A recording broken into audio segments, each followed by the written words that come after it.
Good morning, and thank you once again for joining Sheriff Danny H. Rogers of the Guilford County Sheriff's Office with another episode, Coffee with the Sheriff. Today, our special guest is Jermaine Cherry, Chief of Police with the North Carolina Agricultural and Technical State University, better known as Aggie Pride, North Carolina A&T. Good morning, Chief. Good morning, Sheriff. How you doing, sir? I'm doing well, and I'd like to say thank you so very much for taking your time out of your busy schedule to come over to talk with me, to help groom me or help bring me up to speed on what's happening within our university community over at North Carolina A&T. Got you. Well, first of all, I want to thank you for inviting me to come and share and just talk, and I also want to thank you for your friendship and your support.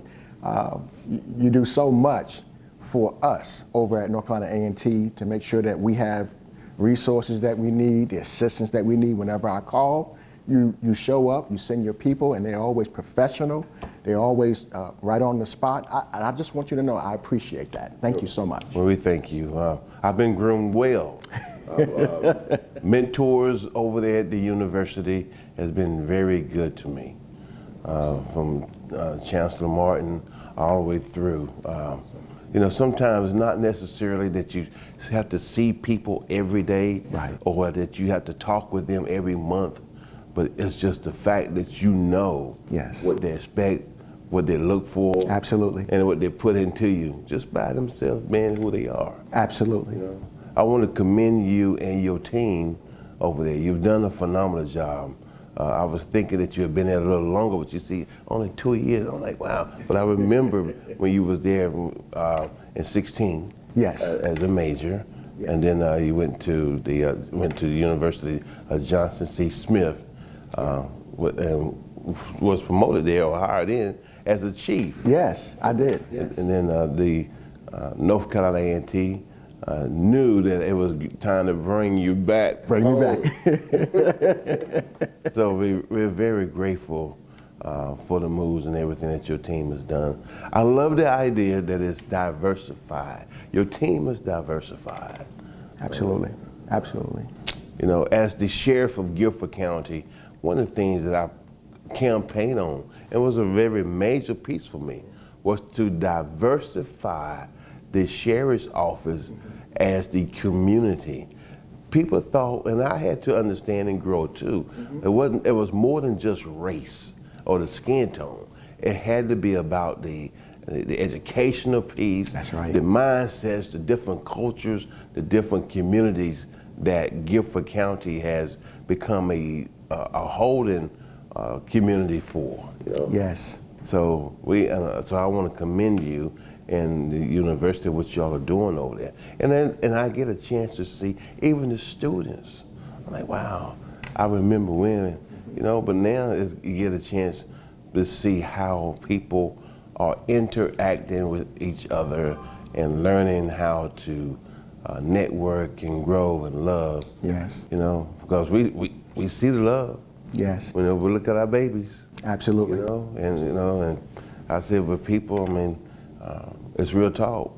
Whether like it or not, it is what it is. Yes, you know? Absolutely, sir. So I'll say this, Sheriff, and you just alluded to that, there is strength in diversity. Yes. And diversity is so much more than skin color, yes, skin tone. Yes. So when I think about North Carolina A&T, that is one of the most diverse environments that I've ever worked in. Yeah. Okay, so when we look at that much closely, you know, we have people that go to school there or either work there from multiple countries around the world. Right. And so they come and they bring their diverse backgrounds, their diverse experiences, their cultural differences. Okay, so even though it's a HBCU, a historically black college, it's very, very diverse. Right. And so I understand that my department must reflect the community in which it serves. Yeah. And so if my community is diverse, if my community brings in so many different viewpoints and those type of things, it allows us to see things from different perspectives. My department has got to be diverse, right, as well. And so I understand that importance, and I also take my cues from people such as yourself You have been a mentor to me, a friend to me, and I really, really appreciate that. And so I've learned much. I've learned much from you. And so thank you for that. But I appreciate just the opportunity to just talk about diversity. Thank you.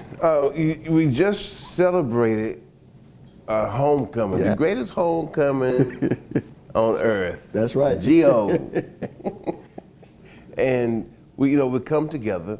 Yourself, he called us in, Chief Thompson, Yes. Greensboro Police Department, and the Guilford County Sheriff's Office, and the North Carolina A&T State Police came together to create the task force, not the task force to bully people, Right. or not the task force to fear people, but the task force to ensure people that they were at a safe environment. Absolutely. You know, we enjoyed the fact of being able to work with you all over there because it's different. Yes. And when people see multiple organizations coming together, Highway Patrol, Yes. DA, I mean, everybody is in a part, and everybody loves homecoming. That's right. That's right. That's right. You know, we just want to make sure everybody was safe, everybody have a good time. You know, we had a little hiccup here and there, but you're gonna have those, and you treat them with respect, you get them off the scene, you know, and then they know the next time they come back, like they know how to act. Absolutely. You know, Absolutely. and I think y'all done a phenomenal job on that this year. Well, I think we together, collectively, did an awesome job. Homecoming this year was absolutely safe. It garners every year over 70 to 80,000 people come within the A&T footprint for homecoming. And they come with the purpose of having fun, enjoying one another's company. It's almost like a big family reunion. And so one of the things that we really did this year, more so than years past, is we really got out in front with our joint safety message. Yeah. You know, me, you, Chief Thompson, you know, we spoke with the media, we talked about homecoming and how safe it's going to be. You all brought in resources. Again, like you just said, the Highway Patrol came in. I also brought in police officers from the UNC system. So it's a great big conglomerate of teamwork. And so the community, the campus community, the Greensboro community, the county, everyone got on board. Everyone started sharing the message of safety. And I knew it had hit home when one day I was talking with a student during the week of homecoming, and she came up to me and she said, Chief Cherry, she said, I'm an RA, and I want you to know that safety video that you all produced, it is an awesome video. I took that video and I shared that throughout all of my residents on my floor. And so I knew at that moment that it had reached far and wide, and you know, the video itself talking about safety had a great, enormous impact. And when we look at the entire week of homecoming, right, Sheriff? Yeah. Sheriff, we really didn't have any major issues. Which was a blessing. It's absolutely absolute blessing in the city, throughout the county. You know, just no major incidents. It was an absolute success. One of the people coming into the city and the county, they enjoy homecoming. Mm-hmm. Wanted the students to be able to say, well, you know what, man, we had a great homecoming, wasn't this and that, and which was great. Yes, party, have a good time. You know, my pet peeve is this: don't drink and drive. You know, if you need to call me, come and get you. I'll come and get you. You know? That's right. But don't That's drink right. and drive. We have enough things, enough resources out here. That's right. But this leads into the fact, Chief, now we're getting ready to go into winter break. Yes. Winter break. Yes. And it becomes concerning to me. Okay. Because I don't think that we, when I say we, not just myself or you or law enforcement, I don't think that the true ideal of talking about the real issues of pressure when these students leave the university and they get away for a week or 2 weeks, how they take the pressure home with them. and I hadn't really got a chance to digress from it. Right. And then that puts us into the mental health issues. Yes. That puts us into the overdosing. You know, not in one particular university, but the kids, period. Right. You know, and not only do we deal with that, we deal with the mental health, the overdosing, and the fatal overdoses, and then we have the suicide. Mm-hmm. And these are things that we have to talk about.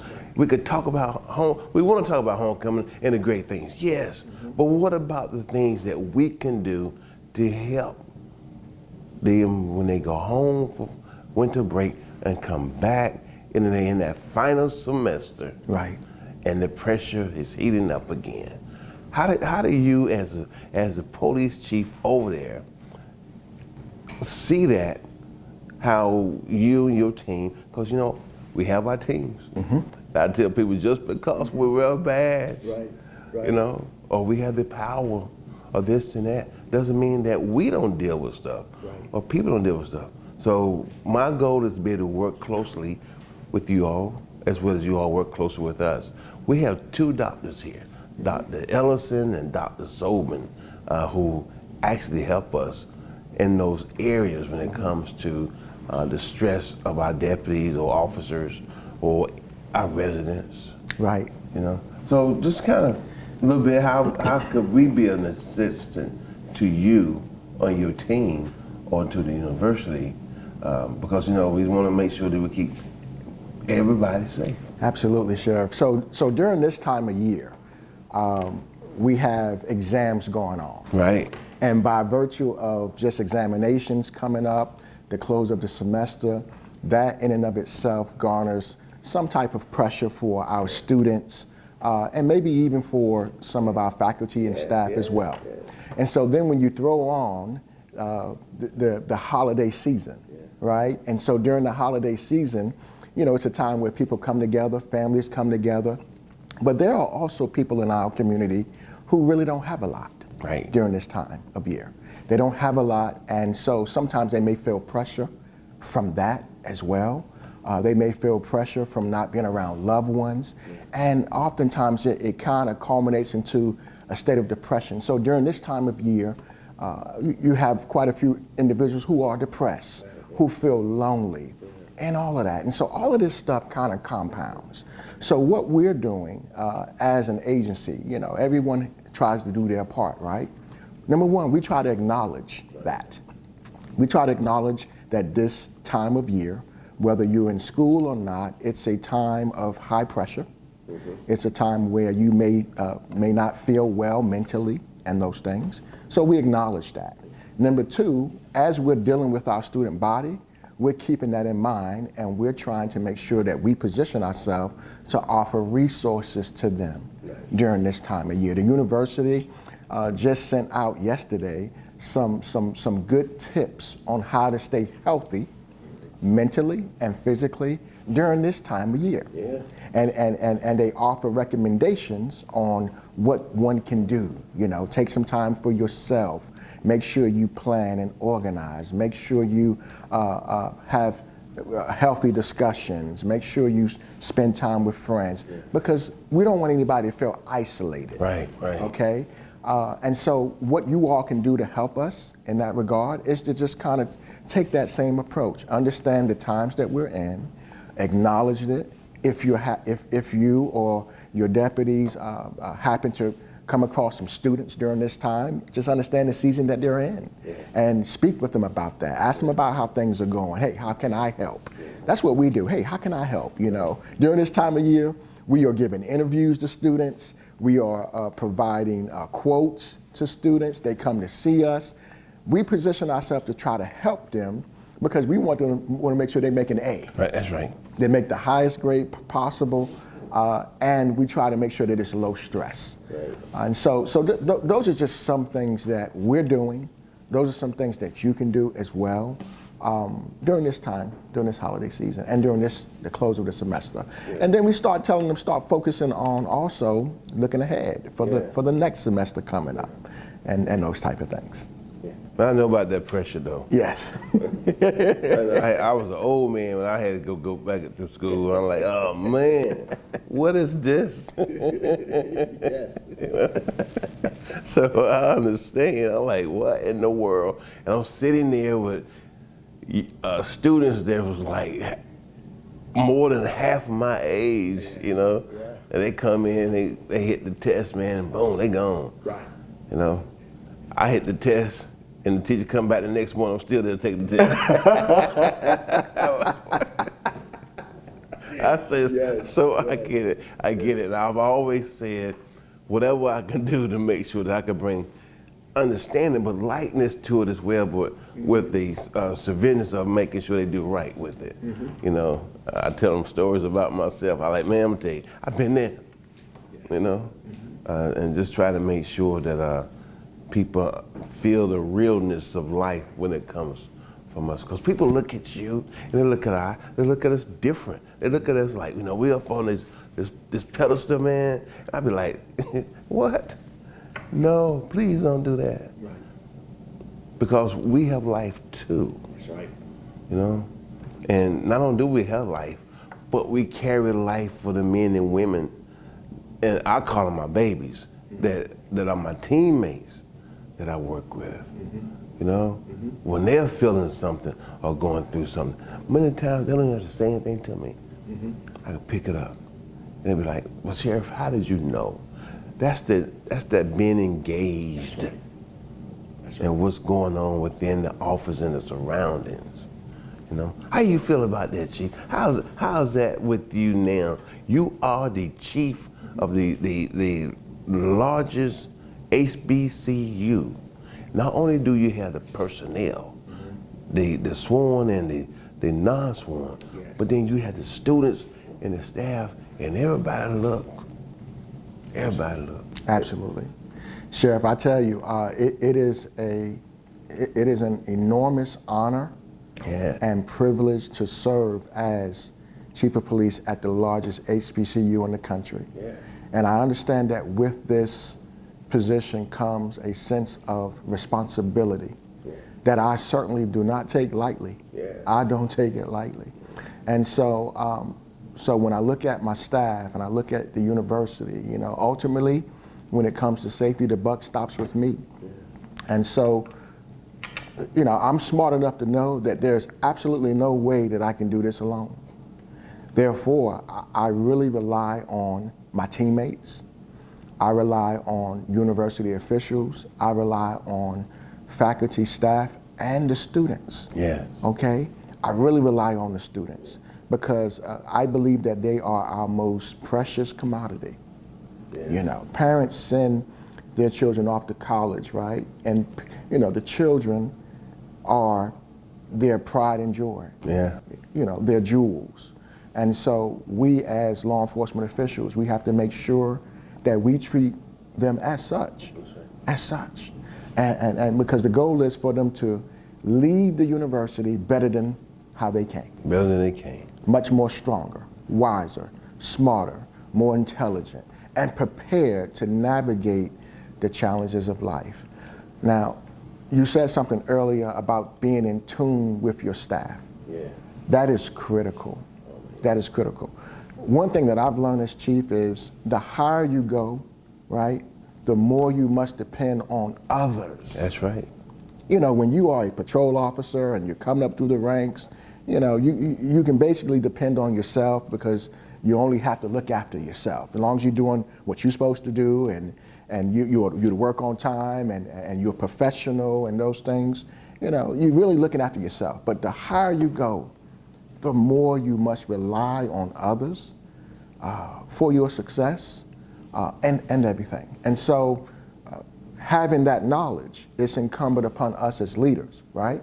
To make sure that they are comfortable, that they are well informed, and that we have their best interests at heart, that we involve them in the process of being successful as an organization. And so in order to do that, you have to be in tune. You have to know your people. You have to understand their strengths, their areas of opportunities. You have to be willing to invest in them. I put myself last. You know, when you look at the command structure, they have us at the top of the command structure. Really, you can take that command structure and flip it. Because although we're at the top, right, or we're considered to be the boss, we can't do anything apart from our team. That's real talk. And so, you know, I always tell my people this. I said, you know, let me tell you how I make decisions. I make decisions based on the best interests of the university first, all right? Next, my decisions will be based on the healthiness of the department. Next, it's going to be you as the employee, and then me last. So it's university, department, employee, and me last. Because I believe that in order to have a healthy organization, you have to be able to just outline that vision for your people. And so I consider them above myself. Man, that's great stuff. Yes. That's real talk. You know, and we can go on and on and on. Yes. You know. But I want to thank you for all that you've done and what you do over there. I mean that throughout this community as well. You know, we see so much, you know, and because within your community, what I admire about you all in your community is, you have people from all over the globe. Yes. That's right there in your community, and it's really compacted. Yes. And you have everything that's happening and juggling at one time. Yes. What I have the county, but it's not all compacted at one place. Right. I can get a little chance to breathe, you know. Right. And people don't understand the wear and tear that it can take on a director or a chief or a sheriff or a manager. Right. That's why it's so important to spend that quality of time. And, you know, my pastor, and I always give, well, he's my bishop now, but I always give my credit where credit is due. Yeah. And, you know, it's just years before I actually got into the place where I'm at now. I had to learn how, or I had to be taught how to get in my secret place. And even coming here, sometimes I'm coming down the road and the atmosphere can change, and I know I just got to get to the office and close the door so I can get in my private, personal place for a moment. Don't take all day sometimes. Right. Just a little bit to know that I'm in this, and I'm in this place where God has put me. You where God has put you. You're not there to just be the chief. You are called to be the chief. You know, I've known some over there before. This is different. You know, and I see it, I feel it, and I've seen it take place. Yes, Take sir. nothing from anybody. Yes, sir. But I'm just saying, it's a different call. It is not now where it's actually the the job, when the job posted, it should have posted, servant been called by God to report to North Carolina A&T. Yes. Yes. Because you have so much to deal with. And you yourself have to make sure that you are mentally equipped daily, physically equipped daily, spiritually equipped daily. You know? Yes. Holistic piece put together.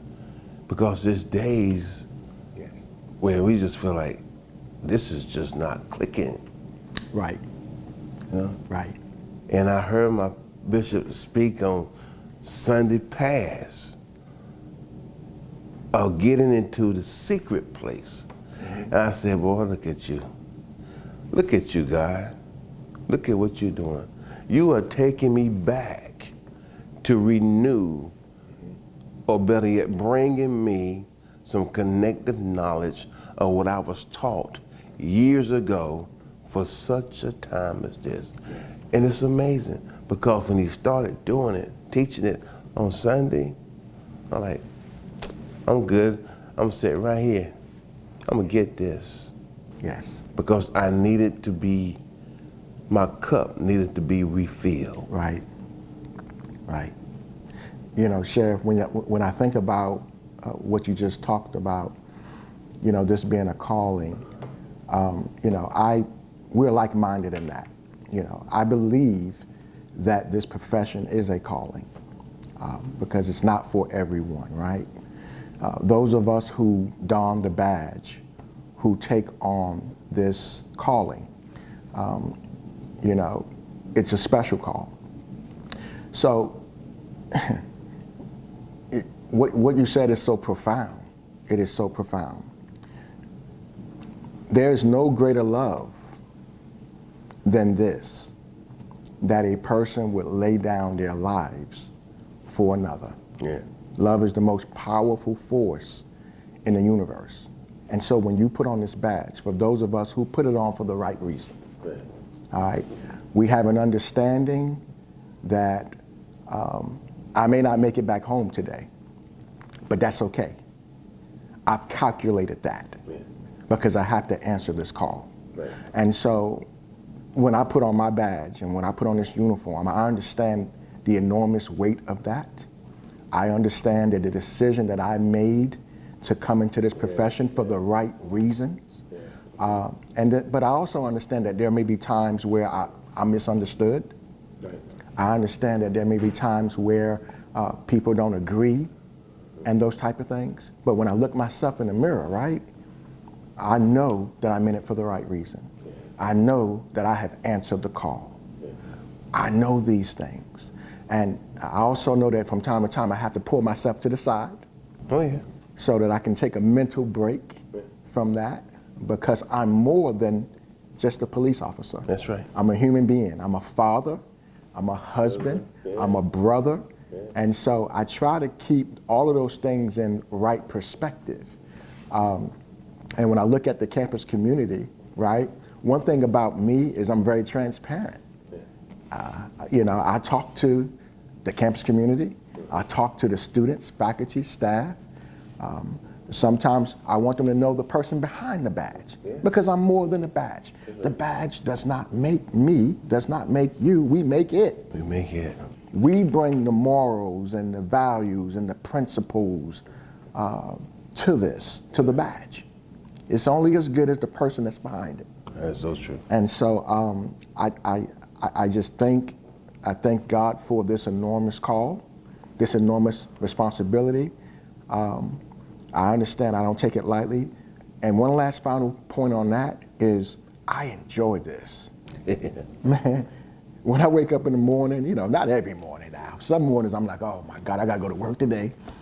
But for the vast majority of the time, when I wake up in the morning, I'm headed to work, I'm ready for the day. Yeah. I enjoy what I do. I love what I do. I love the engagement. I don't shy away from issues, problems. I run toward them. Just another opportunity for me to make not only myself better, but the world better, and to strengthen someone else and those things. So I love it, man. I love it. I can't see myself doing anything else. I love it. I want to say, I want to thank you, and I want to thank your awesome family. And I got a chance to meet your family. I mean, you know, awesome. I want to thank the University of North Carolina A&T for making such a profound, personal, business choice to bring you back and to give you the reins to do what needs to be done over there. I'm very grateful. You know, and I want to thank the community of the university over there, the students, for the supporting of you. Thank you. You know, the staff. I mean, the Greensboro Police Department is supporting you. We support you. We're very grateful. So I just want to say thank you very much for coming in and having some light talk with me, some talk, because I don't have any scripts. We don't go off of scripts. You know, we go off of transparency and what comes, and because there's always something to bring. Continue to lead and direct the way you do, please. Continue to follow God. Continue to build those students over there as future leaders. Yes. Yeah, and those, because that's what we have. That's what I tell the team here. I say, I'm not prepared. I'm not concerned about you now. I have you now. You working with us, we're a team. I am preparing you for greater leadership opportunities. Yes, absolutely. I'm not afraid because I've been put here to do that, and it's amazing. We have our babies that are coming, real babies. When I say babies, I mean babies, 20 years old, 21, 22, 23. It'll make you think about like, boy, I remember when I was there, but I was grown. That's right, that's right, that's right. They looked at us the same way. That's right, they did. They did. So, thank you, Chief. Thank you very much. I'd like to take this time to say I thank you all very much for watching another segment of Coffee with the Sheriff with special guest Jermaine Cherry, the Chief of Police at the North Carolina A&T State University, the largest HBCU in the United States of America, Aggie pride, the greatest homecoming on earth. But not only those things there, but the professionalism that they represent and that he represents through the police department through there, on how they're leading and directing future leaders through the United States of America. Thank you, Chief. Thank you, Sheriff, for this opportunity. Thank you. Have a Merry Christmas, great holiday season. Same to you see, you. I wore my red. I see. This is December 1, so I want to represent. So, but anyway, we thank you so very much. Thank you, Sheriff. Thank you. All right.